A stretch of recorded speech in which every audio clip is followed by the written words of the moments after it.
유지를 하거나 또 이들이 반발할 가능성 등을 고려해서 있는 그대로 계획을 밝히지는 않았던 것으로 보입니다.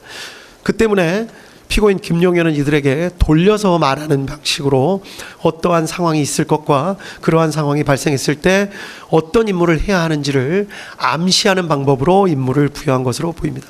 곽종근에게는 비상 상황이 발생하면 국회 선관위 등을 확보해야 한다는 말만을 던지거나, 이준호에게는 만약에 국회에 비상 상황이 발생하면 수방사는 어떻게 해야 할지를 생각해 보라는 말을 하는 식으로 이들에게 어떤 상황이 발생할 수 있다, 그때는 어떻게 해야 한다 라는 식으로 가정적 상황과 임무 부여를 하는 방식으로 임무를 하달했던 것으로 보입니다. 그 때문에 이들의 법정에서의 진술 내용이 일부 차이가 있는 것으로 보이고, 이 때문에 수사도 상당한 난항을 겪었던 것으로 보입니다. 다만 이들 사령관들은 이러한 지시 내용에 대해서 나름대로 그 의미를 모두 짐작하고 추정하였던 것으로 보입니다.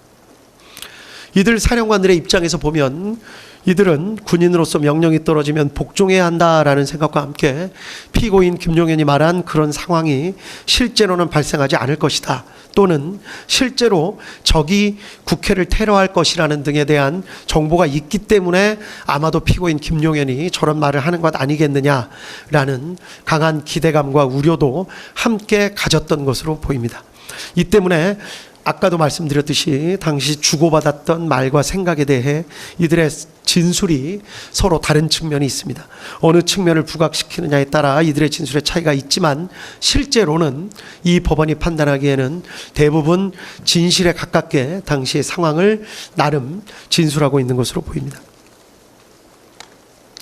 피고인 윤석열과 피고인 김용현은 군이 투입되더라도 경찰의 도움이 필요하다는 생각에 12월 3일 저녁 무렵 급하게 경찰청장 피고인 조지호와 서울경찰청장 피고인 김봉식을 만나서 비상계엄을 선포한 후 군을 국회에 투입할 예정이라는 사실을 밝히고 경찰의 질서 유지를 지시하였습니다. 이후에 관련된 내용들은 판결문에 자세히 기재되어 있습니다.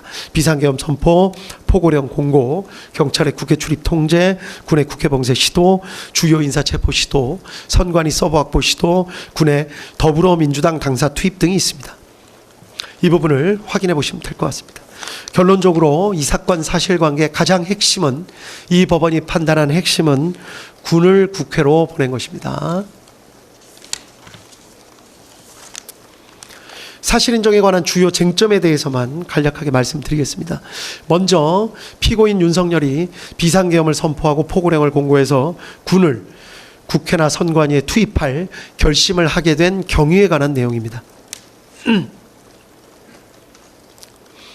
이 법원의 판단으로는 여러 가지 사정이 있지만 증거나 대국민 담화나 포고령의 내용을 합쳐보면 야당인 더불어민주당이 다수를 점하고 있는 국회가 무리한 탄핵소추 시도, 일방적인 예산안 삭감 시도 등 대통령과 정부의 활동을 사실상 무력화하고 있다라는 생각을 하게 됐고, 점차 이러한 생각에 지나치게 집착해 적어도 2024년 12월 1일 무렵에 더는 참을 수 없다, 무력을 동원해서라도 국회를 제압해야겠다라고 결심했기 때문이라고 보는 것이 이 사건의 실체에 부합하는 것으로 보입니다.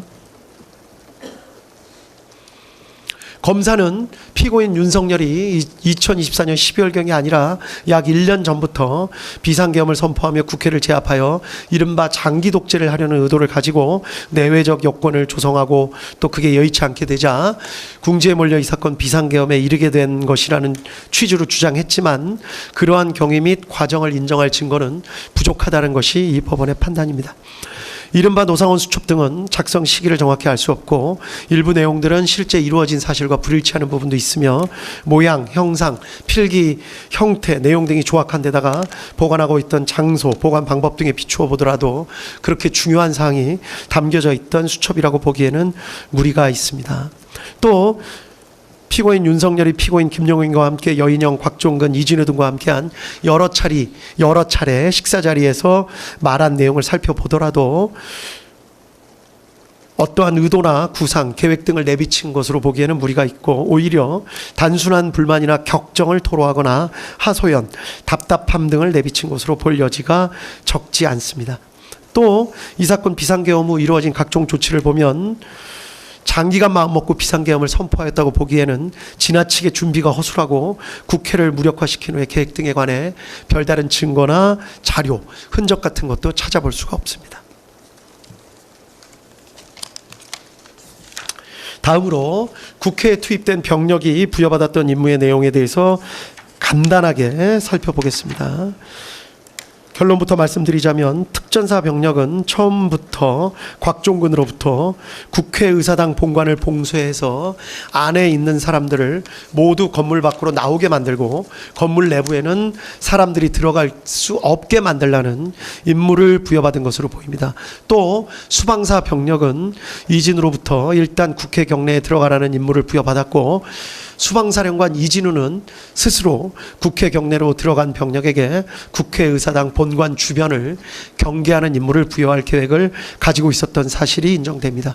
그리고 이러한 내용은 모두 피고인 윤석열의 승인하에 피고인 김용현의 구체적인 지시에 따라 이루어진 것으로 평가할 수 있습니다.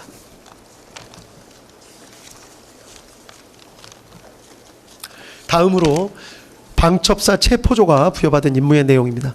결론부터 말씀드리자면 피고인 김용현이 여인영에게 14명의 구체적 체포 대상자 명단을 불러준 것은 사실로 인정됩니다. 피고인 김용현과 여인영 모두 체포하라는 의미로 이를 이해한 사실 등도 인정할 수 있습니다. 한편 실제 출동한 방첩사 요원들 체포조는 명시적으로 체포된 당사자를 인계받아서 수방사 비원벙커로 이동하는 내용의 임무를 부여받은 것으로 보이기는 합니다. 그렇지만 적어도 이미 출동했던 체포조 인원들의 경우에는 자신들이 국회에서 경찰 수사관과 군 수사관을 만나 함께 팀을 이루어 국회의장 우원식, 야당 대표 이재명, 한동훈 등을 우선하여 체포, 구금해서 수방사 비원 벙커로 이송한다는 임무를 부여받은 것으로 파악하고 있었던 것으로 보기에 충분하다는 것이 이 법원의 판단입니다. 그 이유에 대해서도 판결문에 구체적이고 자세한 설시를 부여했기 때문에 관련 내용을 확인해 보시면 될 것 같습니다. 가장 중요한 것입니다. 피고인 윤석열이 비상계엄을 선포하고 포고령을 공고해서 군을 국회 선관위에 투입한 목적이 무엇인지에 관해서 이 법원이 파악한 사실을 말씀드리도록 하겠습니다. 피고인 윤석열이 이러한 행동을 한 이유, 경위에 대해서는 아까 말씀을 드렸고, 이러한 행동을 한 목적은 국회로 군대를 보내서 국회의사당을 봉쇄하고 국회의장, 여당, 야당의 대표 등 주요 인사를 체포함으로써 국회의원들이 모여서 토의를 하거나 의결을 하지 못하게 하려는 목적, 즉 국회의 활동을 저지하거나 마비시켜서 국회가 상당 기간 그 기능을 제대로 하지 못하게 만들려는 목적이 있었다고 보기에 충분하다는 것이 이 법원의 판단입니다. 이유는 다음과 같습니다. 계엄 선포문에 명시적으로 반국가 세력인 국회, 또 척결이라는 등의 표현이 있습니다. 포고령에는 아예 국회 활동을 금지한다거나 정치 활동을 금지한다, 또 이를 어길 시 처벌한다는 등의 표현이 명확하게 있습니다. 국회 활동을 저지하거나 마비시키려는 목적이 그 자체로 뚜렷합니다. 또 여러 가지 사정, 아까 말씀드린 바와 같이 특전사 병력이나 수방사 병력이 부여받은 임무 등에 비추어 보더라도 이러한 사정은 명확합니다. 한편 피고인 윤석열, 피고인 김용현은 위와 같이 군을 투입하면서 언제 군을 철수시킬지에 대한 계획을 전혀 정하지 않았던 것으로 보입니다. 결국 피고인 윤석열 등의 마음먹기에 따라서 군의 철수와 국회 활동 재개 여부가 결정되는 것이어서 이러한 사정 등에 비추어 보면 결국 국회 활동을 저지하거나 마비시키려는 기간이 상당 기간임을 예정하고 있었다고 보기에도 충분하다는 것이 이 법원의 판단입니다. 다음은 법리에 관해서 말씀을 드리겠습니다. 이 사건 문제되는 형법 규정의 국헌문란 목적의 정의 조항은 형법 제91조 제2호입니다. 이 부분에 관해서 간략하게 연역을 살펴보도록 하겠습니다. 연역적으로 로마 시대에는 국가의 기본 질서를 어지럽히는 행위를 내란죄로 처벌했지만 황제 시대에 이르러서 국가와 황제를 동일시하는 경향이 나타났고 황제에 대한 반역 행위까지 내란죄로 처벌하게 되었습니다. 중세 시대에도 이러한 성향이 강하게 나타나서 죽은 개인에 대한 배신 행위 등을 반역죄로 처벌하게 되었고 점차 왕이나 군주 자체는 반역죄, 내란죄를 저지를 수 없다는 인식이 중세시대 때는 강하게 퍼졌던 것으로 재판부에서 확인을 했습니다. 계기가 된 사건은 찰스 1세, 잉글랜드의 왕 찰스 1세 사건이었습니다.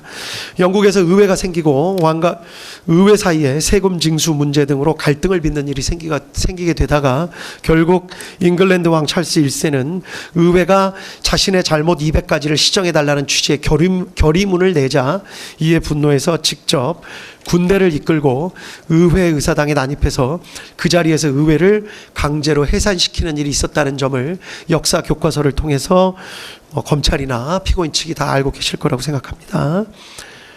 이러한 내전을 통해서 결국 찰스 1세는 반역죄 등으로 사형을 선고받고 죽게 되는 일이 있었습니다. 이때 판결을 살펴보면 왕이 국가에 대해서 반역을 하였다는 사실을 명백하게 인정을 한 것을 알 수 있습니다. 이때부터 왕에 대한 범죄라는 생각이 점차 바뀌어서 국민으로부터 주권을 위임받은 의회에 대한 공격을 하는 것은 왕이라 하더라도 주권을 침해하는 것이 되어 반역죄가 성립한다는 개념이 널리 퍼지게 된 것으로 보이고 그리고 이후부터는 18, 19세기를 거쳐 내란죄는 국가 존립을 침해하는 죄로 각국에 반영된 것으로 보입니다. 이러한 연역과 각국의 입법례, 기타 여러 가지 사정에 대해서는 판결문에 자세하게 설치가 되어 있습니다. 주변국의 사례를 잠깐만 말씀드리겠습니다. 아프리카나 남미 등 이른바 개발도상국의 경우에서는 선거로 당선된 대통령이 의회와 갈등을 일으켜 군부를 동원해서 의회의 기능을 정지는 시키는 사례 등이 여러 언론을 통해서 전해지고 있습니다. 실제 이로 인해 내란, 반란, 역모 등 유사한 형법 규정에 의해 처벌받은 사례를 찾아보기는 어렵습니다. 재판부에서 판단해 보기에는 성공한 경우가 적지 않은 데다가 만약에 실패한 경우에는 그러한 일을 저지른 대통령이나 관료들이 외국으로 망명해서 수사나 재판이 진행되지 않는 경우가 많았기 때문인 것으로 보입니다. 이 때문에 개발도상국의 사례는 거의 참고할 수가 없었습니다. 다음으로 선진국의 사례를 말씀드리겠습니다. 이상하게도 선진국의 경우에는 대통령이 의회와 갈등을 일으켜 군부를 동원해서 의회의 기능을 정지시키는 사례 등을 찾아보기가 마찬가지로 어려웠습니다. 그런데 이러한 일이 있는 이유는 조금 다른 것 같습니다. 자세한 내용을 살펴보면 선진국에서는 이러한 정도의 갈등까지 가지 않도록 제도적으로 설계를 치밀하고 꼼꼼하게 해놓는 경우가 많기 때문인 것으로 판단했습니다. 의회를 상원, 하원, 양원으로 나누어서 의회가 신중한 판단을 할 수 있도록 하거나 선거에서 의원들의 일정 비율씩만 교체하도록 해서 급격한 의회 구성의 변화를 막거나 임기 내에 의원에 대한 신임을 묻게 하는 중간 투표 등의 제도를 두어서 책임 있는 의정활동을 하도록 하는 장치 등을 두고 있기도 합니다. 또 상징적인 의미에서 왕을 두고 있는 국가들은 왕이 정부와 의회에 첨예한 갈등의 중재 역할을 하는 경우도 있는 것으로 보입니다. 대통령 등 행정부 수반에게 의회 해상권을 부여해서 갈등을 해결할 수 있는 제도적 장치를 마련해 두는 경우도 있는 것으로 보입니다. 이러한 연역, 다른 나라의 헌법 규정, 판례, 그리고 다른 나라 주변의 사례 등을 종합해서 보면 형법 제91조 제2호의 의미와 대통령이 형법 제91조 제2호의 국헌문란 목적 내란죄를 저지를 수 있다는 사정을 충분히 알 수 있습니다. 대법원은 국헌문란의 목적에 대해서 형법 제91조 제2호 헌법에 의하여 설치된 국가기관을 강압에 의하여 전복 또는 그 권능행사를 불가능하게 하는 것의 의미에 대해서 권능행사를 불가능하게 하는 것이란 헌법에 의하여 설치된 국가기관을 제도적으로 영구히 폐지하는 경우뿐만이 아니라 사실상 상당 기간 그 기능을 제대로 할 수 없게 만드는 것을 포함한다고 판시한 바 있습니다.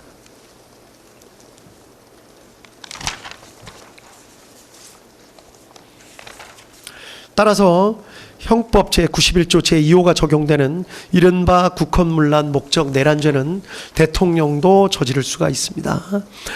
대표적인 사례가 대통령이 군을 동원해 강제로 의회를 점령하거나 의원들을 체포하는 등의 행위를 하는 것은 결국 국회의 활동을 저지하거나 마비시켜 국회가 사실상 상당 기간 그 기능을 제대로 할 수 없게 만들려는 목적, 즉 국회의 권능을 침해하려는 국헌문란의 목적을 가지고 군을 동원해 폭동을 일으키는 것에 해당한다고 할 수 있기 때문입니다.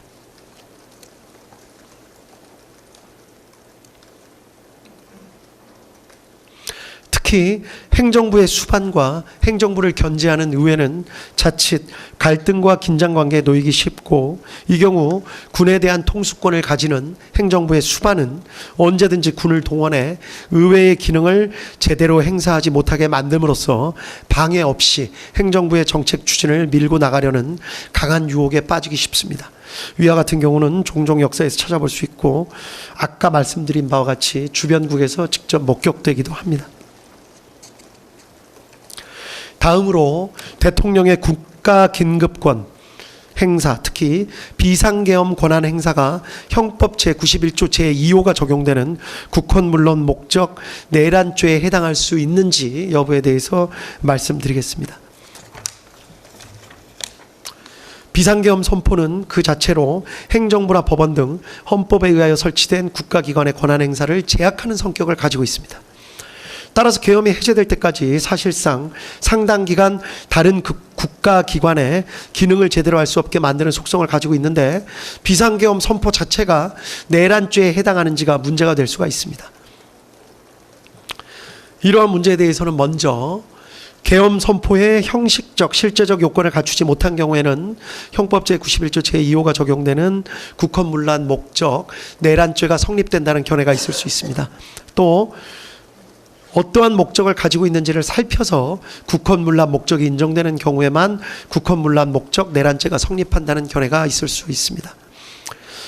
실체적 요건을 갖추었는지 여부를 가지고 따지는 견해는 따르기가 힘듭니다. 일단 실체적 요건을 갖추었는지 여부에 대한 대통령의 판단은 존중되어야 합니다. 이를 섣불리 사법심사 영역으로 가져오는 것은 자칫 필요한 경우 판단을 주저하게 만드는 저해 요소가 될 수 있고, 절차적 요건을 따지는 것도 도대체 어느 정도까지의 절차를 어기는 것이 문제가 되는지 삼을 수 있는지가 어렵습니다. 따라서 형식적 실제적 요건을 갖추지 못한 경우에는 비상계엄 권한 행사가 내란죄가 된다는 주장은 받아들이기가 어렵습니다.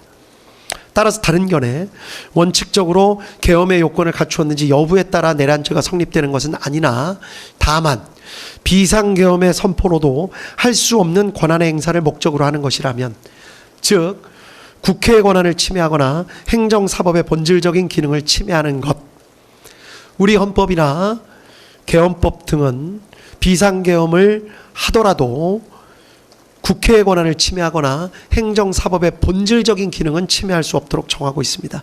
따라서 비상계엄을 하더라도 국회의 권한을 침해하거나 행정사법의 본질적인 기능을 침해할 수 없는데, 이를 목적으로 해서 비상계엄을 선포하는 것이라면 비록 헌법이 정하고 있는 권한행사라 하더라도 이때에는 형법 제91조 제2호가 적용되는 국헌문란 목적 내란죄가 성립할 수 있다는 것이 이 법원의 판단입니다.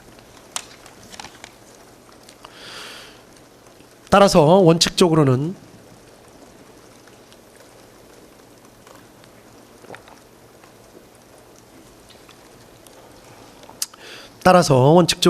대통령의 비상계엄 선포 자체는 내란죄에 해당할 수 없습니다. 사법심사의 대상이 된다고 보기도 어렵습니다.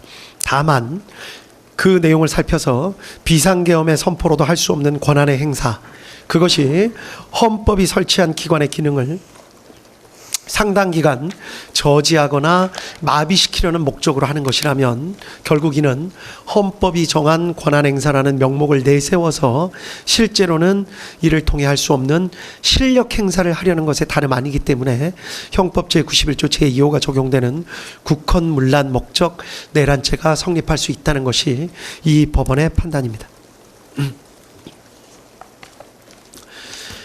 한편 이와 관련해서 죄송합니다. 한편 이와 관련해서 피고인 윤석열 및 그 변호인은 이러한 주장을 하고 있습니다. 이 사건 비상계엄 선포 등에 이르게 된 목적은 사사건건 무리한 탄핵과 예산 삭감 등 정부의 발목을 잡아 반국가 세력이나 다름없게 되어버린 국회에 대한 국가 위기 상황을 타개하고 자유민주주의 체제를 수호하기 위한 것이었기 때문에 그러한 목적 하에 이루어진 이 사건 비상계엄은 국헌문란 목적 내란죄가 될 수 없다고 주장합니다. 그러나 이 법원의 판단으로는 이는 어떤 일을 행한 동기나 이유, 명분과 그 목적을 혼동하여 하는 주장으로 보입니다. 국가 위기 상황이라고 판단하고 이를 바로잡고 싶어 했던 것은 그 정당성 여부에 관한 판단은 변론으로 하더라도 동기나 이유, 명분에 불과할 뿐이지 이를 군을 국회에 보내는 등의 목적이라고 볼 수는 없습니다.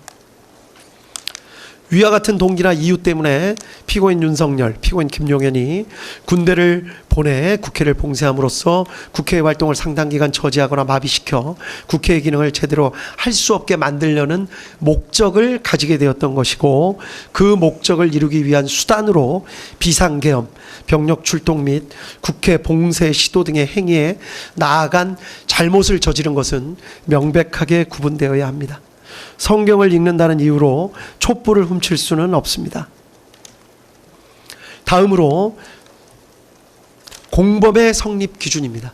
비상계엄 권한 행사가 형법 제91조 제2호가 적용되는 국헌문란 목적 내란죄에 해당하는 경우 어떤 경우에 공범이 성립될 수 있는지, 이때의 공범은 구속 요건에 맞추어 집합범으로서의 내란범이 성립되는지를 말씀드리는 것입니다.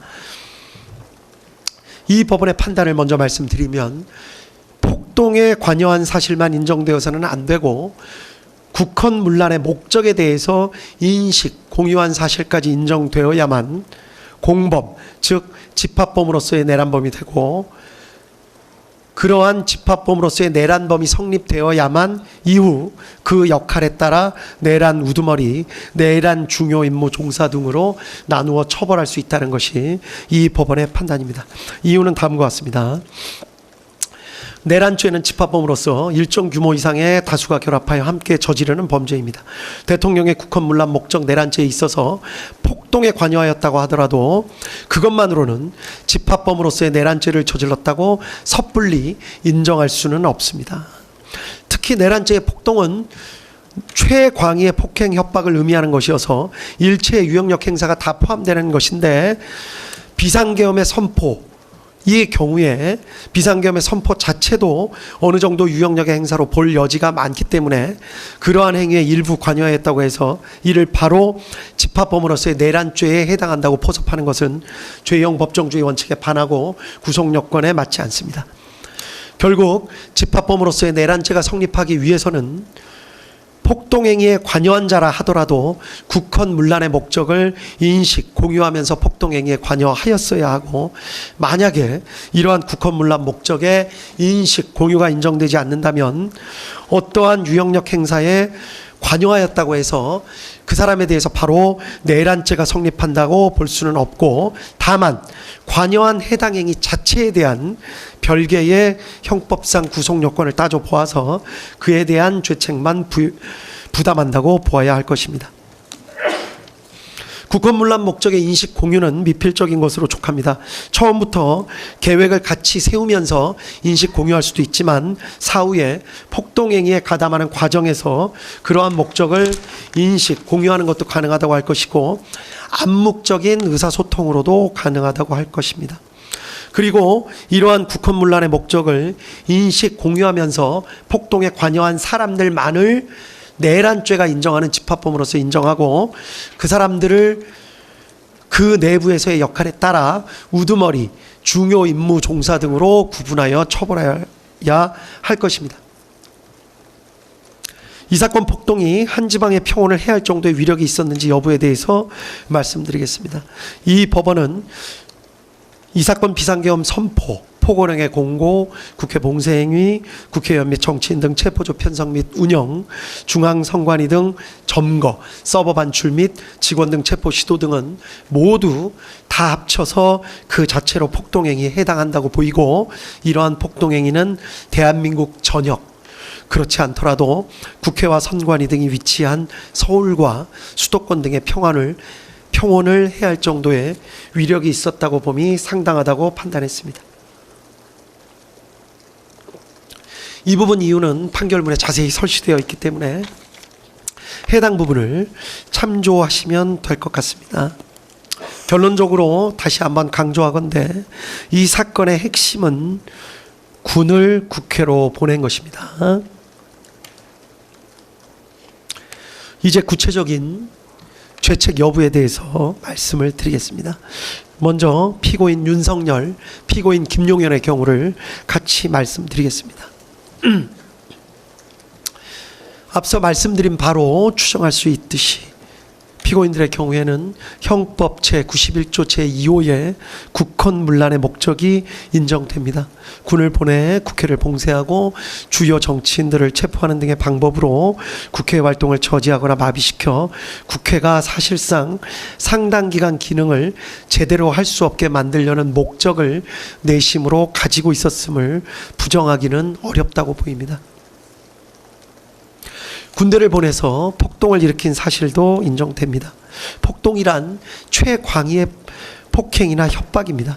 여러 가지 사정들 간략하게 말씀드리자면 군이 무장을 해서 국회로 출동하는 자체, 헬기 등을 타거나 담을 넘어서 국회로 진입하는 자체, 또 그 안에 있는 관리자 등과 몸싸움을 하는 자체, 심지어 체포를 위해서 장구를 갖추고 다수가 차량을 이용해서 국회로 출동하는 행위 자체 등 대부분의 행위가 모두 폭동에 포섭이 된다는 것이 이 법원의 판단입니다. 아울러 피고인 윤석열, 피고인 김용현의 경우에 일일이 개별적으로 관여하지 않은 폭동도 있었던 것으로 보이는 사정이 있습니다. 그렇지만 폭동행위에 관한 대법원 판례는 일일이 개별적으로 관여하지 않은 부분이 있다고 하더라도 그 관여하지 않은 부분에 대해서도 내란죄로서의 책임은 모두 부담한다는 것입니다. 따라서 개별적으로 관여하지 않은 행위가 이 부분에 있어서 다소 억울하다는 사정이 있을 수는 있지만 전체에 대한 내란죄로서의 책임을 진다는 것이 이 법원의 판단입니다. 피고인 윤석열, 피고인 김용현에게는 집합범으로서의 내란죄가 성립합니다. 그리고 맡은 역할에 따라서 피고인 윤석열은 내란 우두머리죄, 피고인 김용현은 내란 중요 임무 종사죄가 성립합니다. 다음 피고인 조지호, 피고인 김봉식에 대해서 살펴봅니다. 피고인 조지호, 피고인 김봉식은 비상계엄 선포 전 피고인 윤석열 등으로부터 비상계엄을 선포해 군을 국회에 투입할 예정이라는 사실을 직접 통보받았고 이에 대해서 경찰의 질서 유지를 부탁한다는 지시까지도 받았습니다. 게다가 피고인 조지호는 여인영으로부터 별도로 군이 주요 정치인들을 체포하려 한다는 사정까지 들어서 알고 있었습니다. 피고인 조지호, 피고인 김봉식은 비상계엄 선포 전부터 기동대 배치를 준비했고 비상계엄이 선포된 지 얼마 지나지 않아서 바로 국회 외부에서 내부로의 출입을 전면 차단했다가 잠시 이를 해제한 후 다시 포고령 공고 이후 전면 차단을 실행하였습니다. 질서 유지 차원이라고 주장하기는 하지만 주된 목적은 군이 투입되는 사정을 미리 알고 있으면서 군의 출입은 허용하였고 정작 국회의원 등 주요 관계자들의 출입을 제한한 점에 비추어 보더라도 그 목적을 추정할 수 있습니다.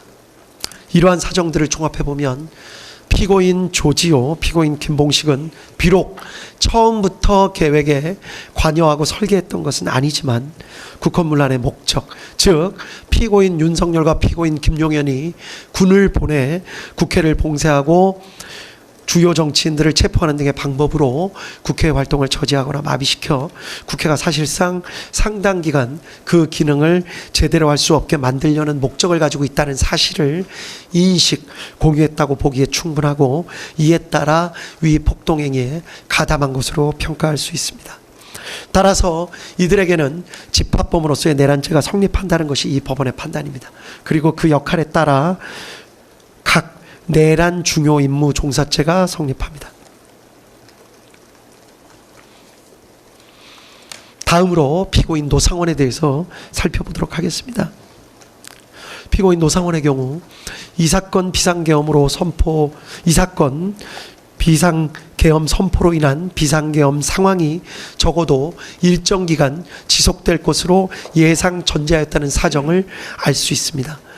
그러한 사정 하에서 본인의 계엄 사무 수행을 준비했고, 특히 애초에 계획했던 것과 달리 국회가 신속히 비상계엄에 대한 계엄 해제 요구안을 가결하자 피고인 김용현과 전화통화를 하면서 대책을 논의했던 사정까지도 엿보입니다.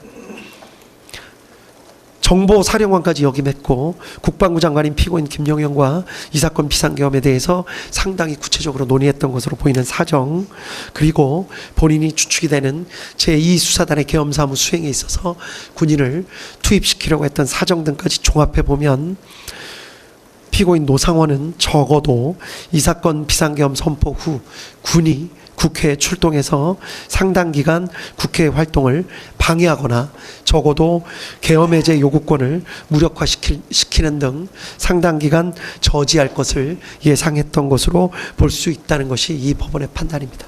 따라서 피고인 노상원도 국헌문란 목적을 인식 공유하면서 폭동행위에 가담한 것으로 평가할 수 있다고 보입니다. 따라서 집합범으로서의 내란죄가 성립하고 그 역할에 따라 내란 중요임무 종사죄가 성립합니다. 다음 피고인 목현태에 대해서 살펴보도록 하겠습니다. 피고인 목현태는 국회 경비대장으로서 처음부터 국헌문란의 목적을 인식 공유한 것으로는 보이지 않습니다. 여러 가지 사정을 살펴보면 피고인 목현태에 대해서는 이 재판부가 수차에 걸쳐서 피고인 목현태에 관한 여러 가지 사정이나 사실관계를 다시 한번 살펴보고 또 논의를 해보았으며, 피고인 목현태에게 혹시 억울한 사정이나 기타 달리 볼 수 있는 사정이 있지 않은가 하고 여러 차례 토의와 논의를 해보았습니다. 그러나 아쉽지만 다음과 같은 사정에 비추어 보면 피고인 목현태에게도 집합범으로서의 내란죄가 인정된다고 볼 수밖에 없다는 것이 이 법원의 판단입니다. 피고인 목현태는 국회경비대장으로서 처음부터 국헌문란 목적을 인식 공유한 것으로는 보이지 않지만 국회의원 등의 출입을 차단하라는 지시를 받고 그대로 이행하면서 심지어 국회 사무처 관계자들로부터 명시적인 항의를 받기도 했고 직접 군의 출입이 허용되는 사정까지 목격하면서도 계속해서 국회의원 등의 출입을 차단하는 행위에 가담했습니다. 미필적으로나마 자신들이 하는 행위가 국회 활동을 저지하거나 마비시키는 행동이 될 수 있다는 사정을 알았던 것을 부인하기는 어렵다고 판단이 됩니다. 따라서 피고인 목현태에게도 집합범으로서의 내란죄가 성립하고 역할에 따라 내란 중요 임무 종사죄가 성립한다는 것이 이 법원의 판단입니다. 다음 피고인 김용군에 대해서 살펴봅니다. 검사는 피고인 김용군이 피고인 노상원의 정보사령부 병력 선관위 과천청사 투입 및 부정선거 수사 계획에 공모 가담하였다고 기소를 하였습니다. 결론부터 말씀드리면 피고인 김용군의 경우에는 공소 사실과 같이 피고인 노상원의 계획에 공모 가담한 사실 자체를 인정할 증거가 부족하다는 것이 이 법원의 판단입니다.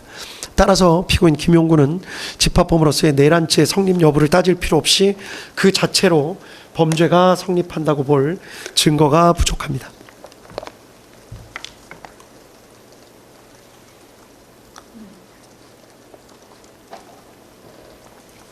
이유는 간략하게 말씀드리면 다음과 같습니다.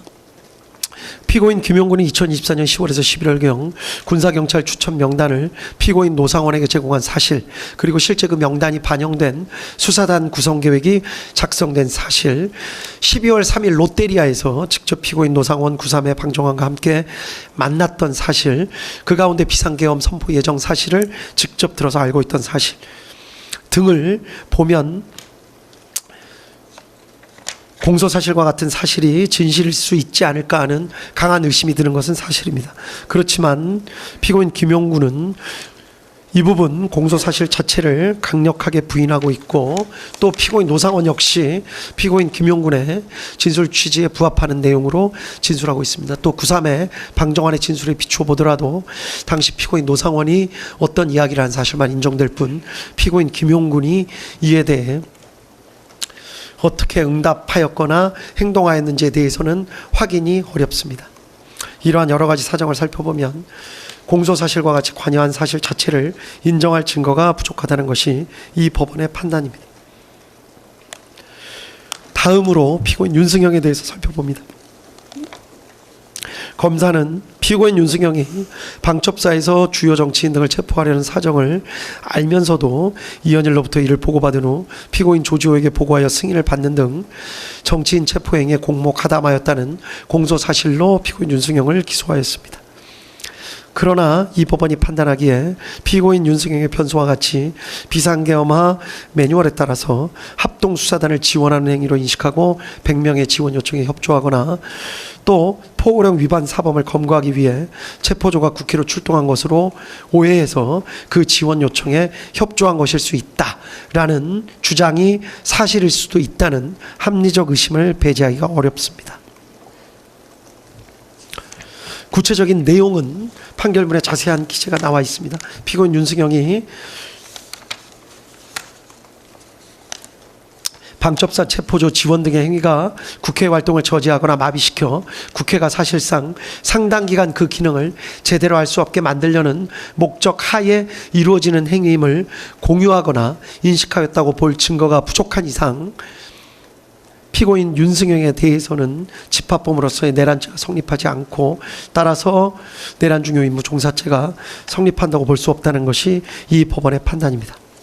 한편 나머지 피고인들, 피고인 윤승영, 김용군을 제외한 나머지 피고인들에 대해서 직권남용 권리행사 방해죄는 모두 유죄로 인정된다는 것이 이 법원의 판단입니다. 구체적인 내용에 대해서는 판결문에 자세히 기재가 되어 있기 때문에 그 내용을 확인해 보시면 될 것 같습니다. 마지막으로 유죄가 인정되는 피고인들에 대해서 양형의 이유를 간략하게 말씀드리도록 하겠습니다. 공통의 양형 이유를 간략하게 말씀드립니다. 내란죄는 국가의 존립과 헌법적 기능을 파괴하고 법질서 자체를 부정하는 행위입니다. 형법은 내란죄가 위헌범임에도 상당히 높은 법정형을 규정하고 있습니다.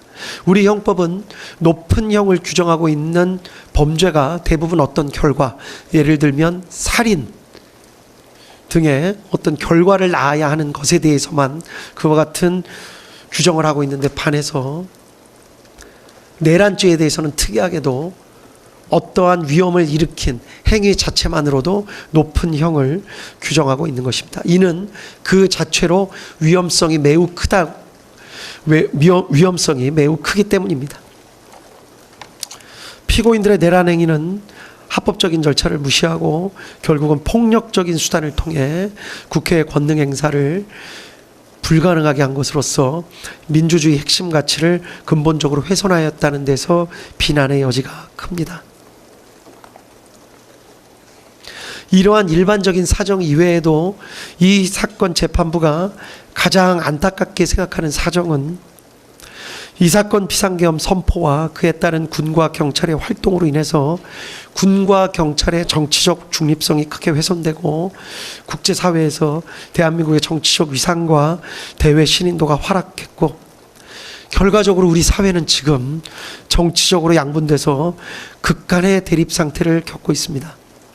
대통령 선거를 다시 치렀고 이 사건 비상계엄 선포 후속 조치와 관련된 수많은 사람들, 어마어마한 사람들에 대해서 대규모 수사와 재판이 진행되고 있고, 이 법정에 나온 수많은 사람들이 눈물까지 흘려가며 그 피해에 대해서 강하게 호소하고 있습니다.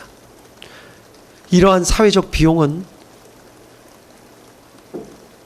이 재판부가 보기에도 산정할 수 없는 정도의 어마어마한 피해라고 할 것입니다. 또한 피고인들의 지시나 관여에 따라서 이 사건 비상계엄 선포에 따른 조치들을 실제로 수행한 군인, 경찰관, 공무원들이 사회적으로 많은 비난을 받게 됐습니다. 법적인 책임도 져야 됩니다. 상관의 지시의 적법성, 정당성에 대한 군인과 경찰관 및 공무원들의 신뢰가 훼손되었습니다. 수많은 군과 경찰 관계자들에게 무슨 죄가 있겠습니까? 형법상 죄를 물을 수는 있지만 피고인들께서 순간적인 판단을 잘못하였던 이유 때문에 이미 일부는 구속돼 있고 그들의 가족들은 고통받고 있고 무난하게 군 생활이나 경찰 생활을 마무리